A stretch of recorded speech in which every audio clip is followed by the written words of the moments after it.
The rundown, Wednesday, April 5th. Feits filling in for Portnoy as he's down with the vacation boys. Today's rundown is brought to you by Fuego Box. Fuego Box is a monthly subscription to some of the tastiest hot sauces in the game. Every month they can send you one sauce, they can send you 3 sauces. You can handpick the sauces that you want. This is not just your regular Tabasco sauce. This is not just, some spice. This is real flavor. Fuego Box makes tasty, spicy, flavorful sauces that can get mailed directly to you. Right now, if you use the promo code RUNDOWN, you get $10 off your first box. So if you like spicy things, you like flavorful food, Fuego Box is for you. And the convenience of it getting delivered right to you. You don't have to go shopping for it. And right now, you get $10 off if you use the promo code RUNDOWN. So fuegobox.com, promo code RUNDOWN.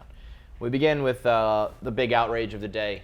Kendall Jenner, her Pepsi commercial.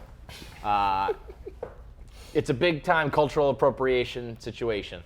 The commercial is Kendall Jenner acting all modelly, doing Kendall Jenner things. She joins a protest and then hands a Pepsi to a police officer.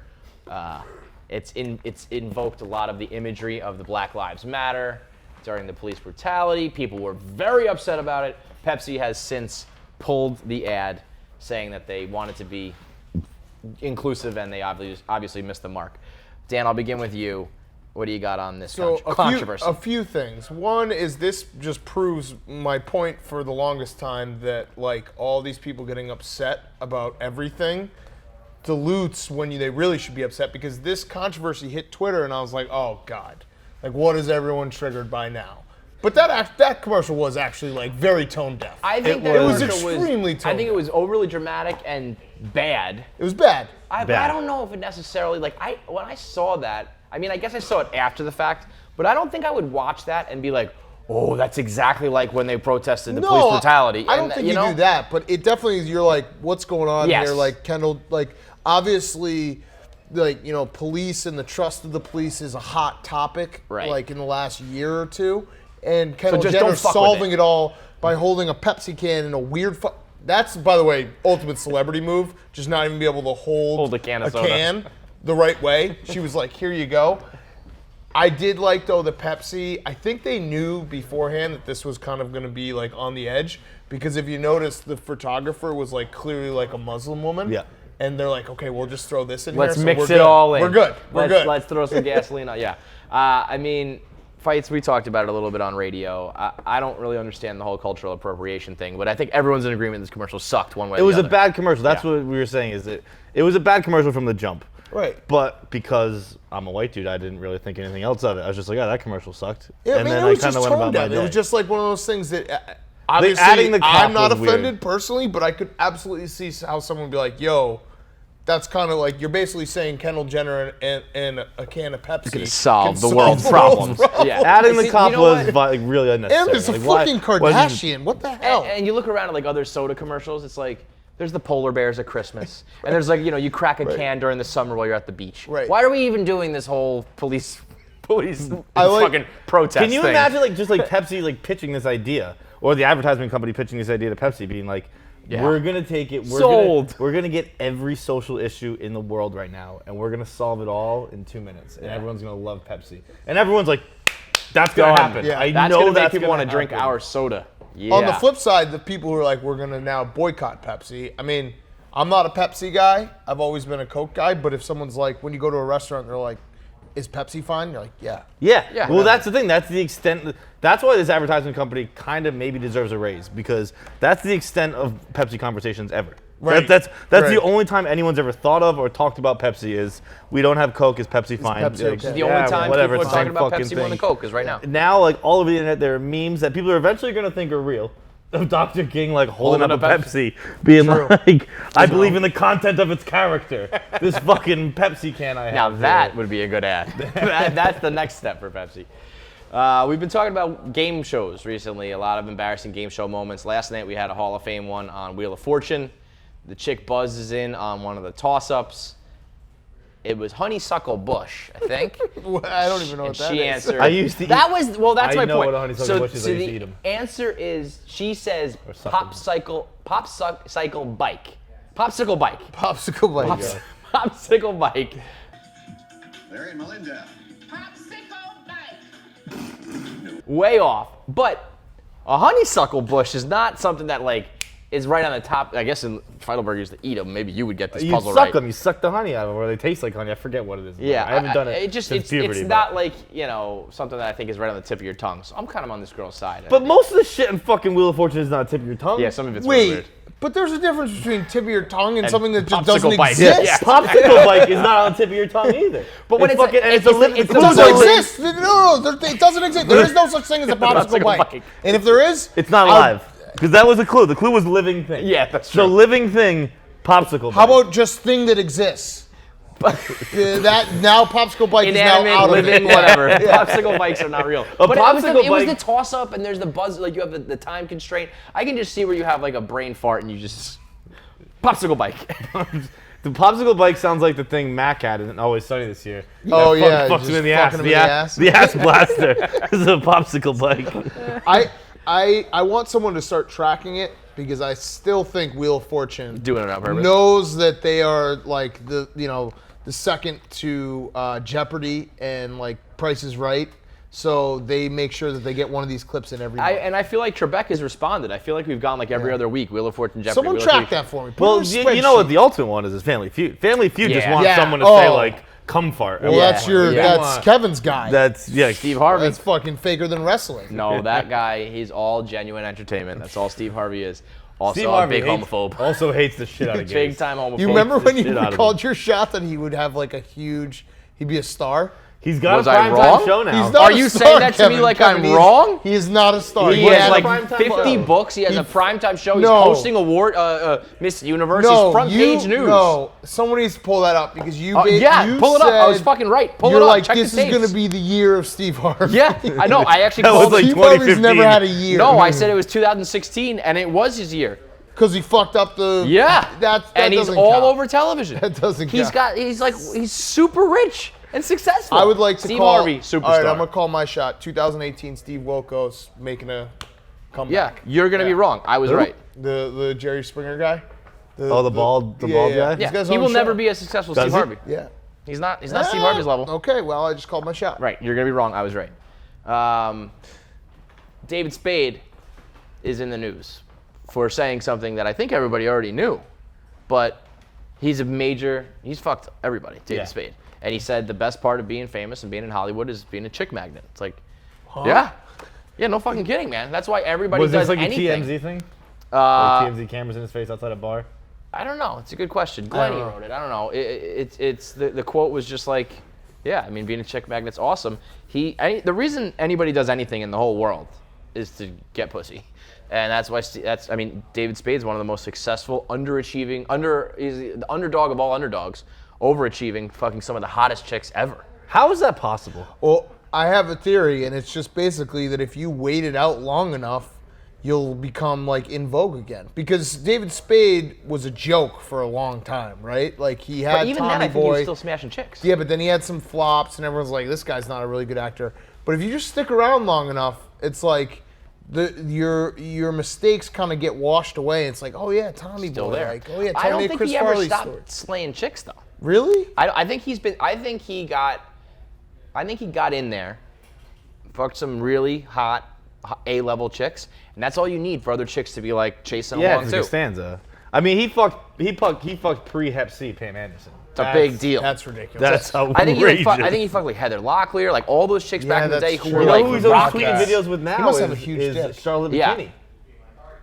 Yeah, He's probably. I bet you he fucked her too. Okay, now so I'm mad. I That's think, outrageous. Like and I thought David he was Spade. just becoming like cool again, like don't think he Zuba's stopped. become cool again. You could make the argument that he is like number one as far as the names on his list. But when you're a girl and you just fuck David Spade, like we talk about this a lot. That can't be like good. when you just came and you're like, I fucking shouldn't have fucked her and it just sucks. Like when a girl's laying in bed with David Spade. No. He seems like a nice guy. But don't you think that means that he just lays pipe? Because I feel like the reputation. I don't. I do. I feel like there's whispers amongst like Victoria's keep Secret doing it, models, right. like he's fucking amazing in Right. bed. He's gonna blow your mind. Right. That's the only explanation. How many Chris Farley stories do you think he tells a week? All of them. All of them. However many he's single got, day. he unloads them every single day. As he should, and it works. He's trolling around the Barstool Instagram too. He's always commenting. So shout out to David. I like your work, man. He's an overachiever. When you actually lay out his resume, you're like, holy shit. It could go toe-to-toe with, like, Derek Jeter. That's crazy. That's crazy. Nuts. And he's never changed his goddamn hair either. His look has been the same the whole time. Which is smart. That's branding. That's smart branding. Because it's like, I want to fuck that David Spade. Right. He changes, you're like, I'm off the list. Like, I want to fuck the same David Spade that fucked Pam Anderson. Also, David Spade probably, I would imagine he's like figured out that like he just has to hang around the same LA bars, and he gets like the young actors who come, the chicks that want to make it in LA, they show up. It's almost like bright eye and passage. bushy tail, like, oh, I'm gonna be a big actress. Like you have to have it on your resume. Fuck me. It's like I did this commercial, I was an extra here, and I fucked David Spade. Right. So I'm here in Hollywood. I've arrived. We're gonna move to this NBA section of the rundown today. It's brought to you by Better Call Saul. Better Call Saul season 3 premieres Monday night. We're finally getting to the meat and potatoes. We're getting down to the nitty gritty of that Breaking Bad story that everybody loved. So Better Call Saul is the story of Jimmy McGill becoming Saul Goodman. Now, 3 seasons in, we're getting to that point. So if you're a Breaking Bad fan, this is your season. If you've been watching Better Call Saul, it's all about to start cooking. If you're a Breaking Bad fan who never dove into Better Call Saul, now's the time. Binge it, get it in so you can premiere on Monday night. It's only on AMC. You're going to hear from Mike Ehrmantraut. You're going to hear from Gus Fring, Hector Salamanca, and we're going to watch Jimmy McGill slowly become Saul Goodman. So it's AMC, Monday night, April 10th, 10/9 Central. Better Call Saul, the premiere.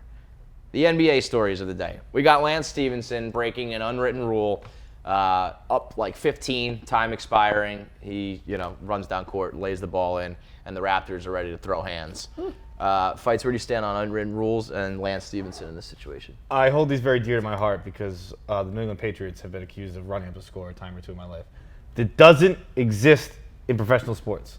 It doesn't exist in, like, good college sports. It doesn't exist in good high school sports. Like, fucking kids, it doesn't exist.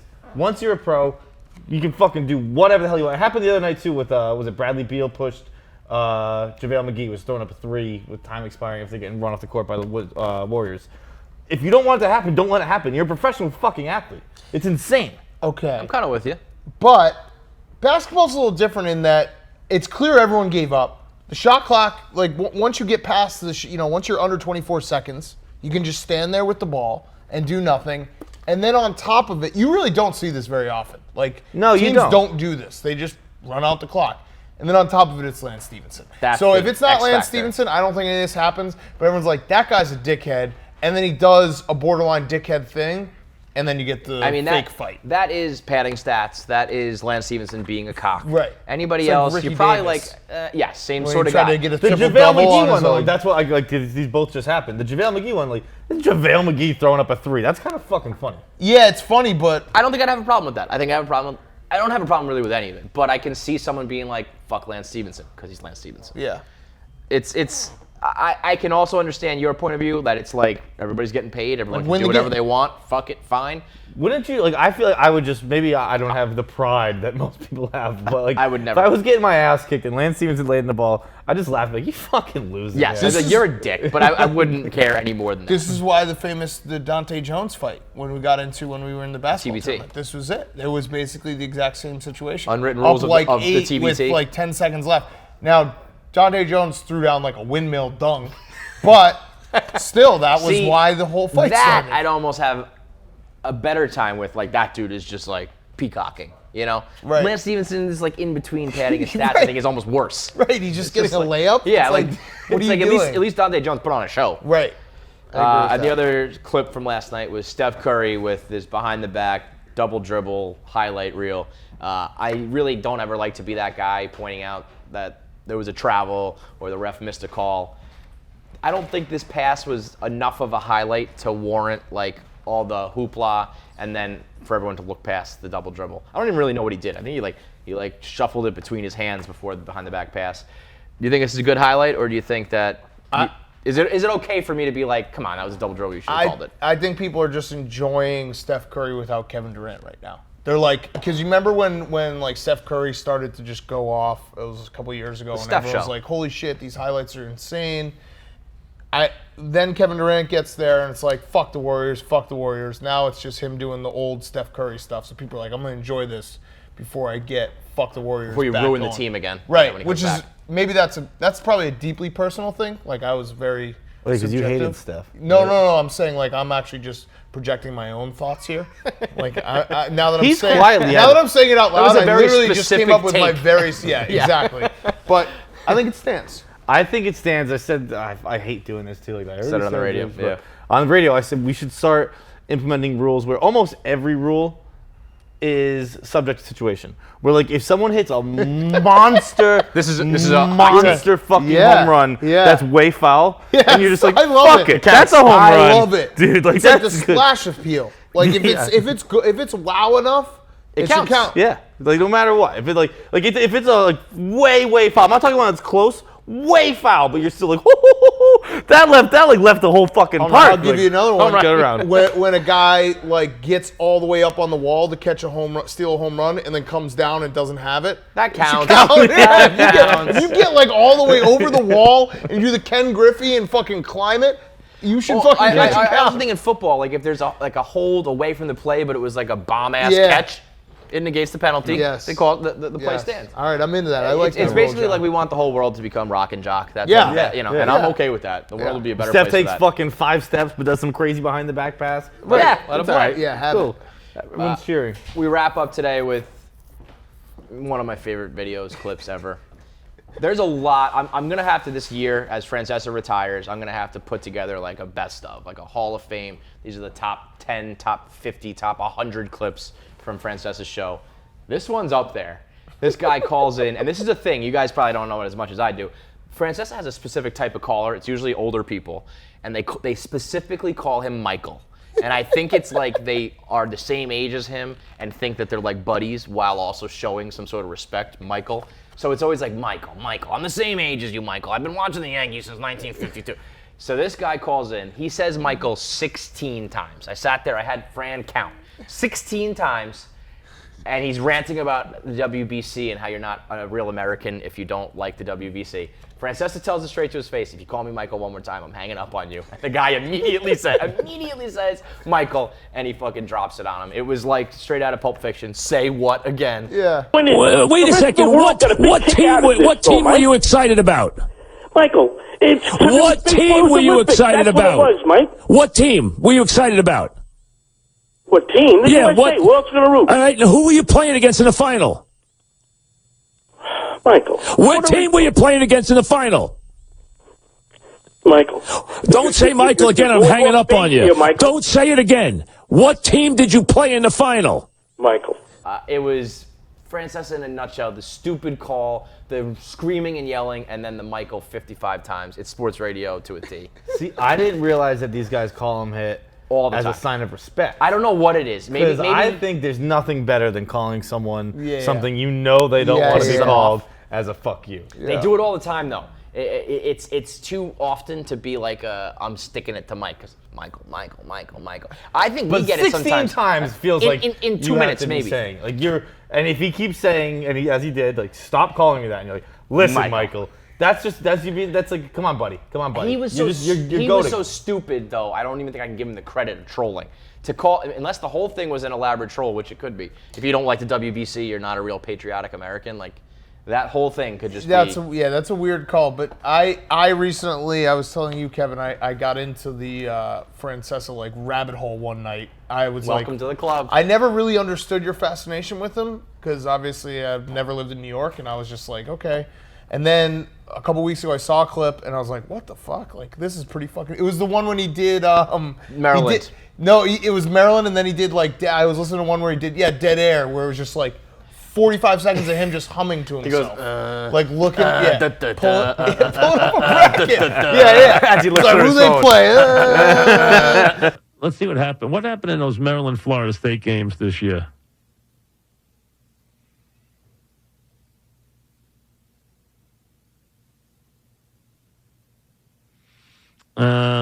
Let me see. Let me get to that. So the bottom line is, I was like, how is this fucking radio? And how would people rather hear a generic ass host giving a generic ass take, as opposed to somebody giving dead air going as he scrolls through his phone. This is one of those things where he gets to do it because of how long he's been doing it. If someone just showed up, if a 25-year-old kid showed up and was doing this, you'd be like, this guy's the worst radio guy ever. The one thing I love, though, about this clip is Francesa said, if the World Baseball Classic was in my backyard. I wouldn't watch. And I think he's being 100%. He could probably host it. He would be like, I'm not watching this. I'm not watching this fucking shit playing in my backyard. He's right, though. I mean, it doesn't have the juice. He's not right. WBC was awesome. It doesn't have the juice, though. It's so hard to invent something new, which is why not sending NHL players to the Olympics is so stupid, because they want to do the World Cup of Hockey. But you can't just start something like that. And it just doesn't exist. The problem with the WBC, this is weird that we're having this conversation now, but the problem with it for me is that I'm just not ready for like high intense baseball in March. You're still easing into it. Right. You got March Madness, a lot of other shit going on. October feels like it's just like getting crescendoing up there. It's like I just don't. I didn't mind it. The Javi Baez clip and the highlights were cool, but it'll never work. That will never catch on. No, I agree with that. It's a shame because it was good baseball. I think it'll catch on in other countries. If you don't watch it. I think the other countries will get into it. I don't think it'll be too big in America. Speaking of which, did I see the NHL said they're not going to let the Olympics happen? Officially last year, yeah. Why? I don't know. Because they want the World Cup of Hockey to be a thing, right? Don't do that. No. They actually, I hate Gary Bettman. I think he's an idiot. From what I read, which was about an article and a half, the Olympics used to guarantee the players' contracts. They stopped doing that. Oh. So that's a big difference. Yeah. That makes a big makes difference. sense. I can't blame him. All right, well, that's a business thing then. Like John Tavares broke his leg last time. Right. You have to have that guaranteed and insured, no doubt. If they're not going to do it. And Gary Bettman's going to catch the heat for it. And I might be kind of wrong on this, but I know I read that. So if you can't just send superstars over there. But congrats to Russia, because they're going to win, because everyone's scared to not playing it. Like Ovechkin's already said he's going. Right. They'll have fucking Kovalchuk over there, Datsuk over there. Malkin will probably still go. They'll be awesome playing against 17-year-old college kids. Yeah, no, they're going to smoke them. But then we get the Miracle back. Yeah. Okay. Anything for the after show? We got. Where do you stand on this whole Dave fiasco with office manager Brett? Whose side you on? I only listened to a little of it. Dave said a month ago, I'm not letting Brett book any of my stuff. I'm having Frankie Borelli do everything. Yet he keeps. I think Dave enjoys it because it just gives him something to bitch about. Yeah. He just wants. He needs like a punching bag. To beat. This is classic. Like Dave just wants to be like Brett's the worst. Brett's the worst. I have no doubt that Brett fucked it up. But if it's such a problem. If it's such a problem, then Dave, just book your. I book my own travel. Just book your own fucking travel. Dave said that Brett had Stop being a big prima donna. A crevice in his brain, and Dave's it's broken. Such a diva. I just book my own fucking shit. Like it's not hard to buy a flight. Jay Danahy flew down in 90 minutes. Booked his own flight. Did he book his own flight? And he said, Jay tweeted me and said, I book my own travel. I don't trust anyone. That's not a knock on Brett. That's just I wouldn't trust anybody. I completely agree with that because it's just something about like seeing the time and being okay. This is when I got to go. When you don't book your own travel, you kind of are just out. You're in the dark. Yeah. Right. I want to say as far as a fuck up goes, there was no fuck up here. It was Dave switched his flight at the airport, right? So when he switched his flight by himself at the airport. That flight that he switched to got delayed for like 4 hours past the original flight that I booked for him, and then so he missed his connection. All right, I'm playing the role of Portnoy here in the Portnoy chair. There was a direct flight like an hour earlier. There was no direct flight. He got on like a 1 o'clock or like a 12 o'clock. So Dave could have. He told me a month ago. Yeah. Dave said I want to do the rundown and serious, and and so he would have missed all of it if he flew at 1 o'clock. Exactly. Dave's a classic boss where he wants everything to work exactly perfectly for him. Where it's like I want to do the radio and rundown and also get the 11 o'clock flight. That's direct. Yeah, and it's like those all can't work together. So when it doesn't happen, he's like, "What the fuck?" Yeah, so, and I mean, you joke about it all the time, like. I guess we're just gonna make videos every single time the airport doesn't work out. I mean, Dave, this is gonna happen every single time. Dave, like he's the parents in Seinfeld. Like every time his interaction with Dave, it's just like, oh, and the travel's just been terrible down here. It's so true. I mean, we've had this discussion many times. You know my stance on travel. It sucks. So it always sucks. With it. Just suck it up and deal with it. Every time I walk out of my door and I'm like, I'm going somewhere, I know that all shit could go to hell. And I could be, stranded and this and be at the airport forever. That's just traveling. That's how it goes. It sucks. There's nothing you can Deal do. with it. Don't travel if you don't want it. Or just Well, there's no sense. He's gonna just keep doing this forever. We were saying Yeah, I went to dinner the other night and I was late for dinner because there was fucking shitty on the subway and shitty cab stuff. And I got to dinner and I started bitching about it, and then I just shut the fuck up because absolutely no one cares about this. Yeah. Like no one fucking cares about this. Brett, But Dave's like, you're all gonna listen to me. Yeah. You're gonna make you fucking care about this. Brett, you should start just having Frankie book it and just don't tell Dave that it was Frankie and just see how it goes. See what happens. And then when that fails, Right. Brett fucked up. I seriously wouldn't book his travel if I were you because it's a no-win.